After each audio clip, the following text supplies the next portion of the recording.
How to enable system fonts on the Encode app. If you have been using the Encode and you are wondering on how to enable the system fonts on it, don't worry, in this video I will show you how to do it. So let's get started. First of all, open the Encode application. Just like this. After opening the app, you will find something like this on your home screen. Now tap onto settings option at the top, just right here. Now select it. Then here you can find system font just right here on the general option. Now to enable it, simply tap onto this button right here. Now select it. And now you can see the font size has been changed onto the system.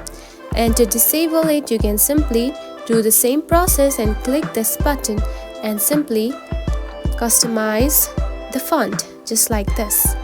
Now simply tap onto this button to enable the system fonts. And that's it. This is how you can enable the system fonts in the Encode application. It is a very easy process, right? If you found this video helpful, don't forget to like and subscribe for more tips. Thanks for watching.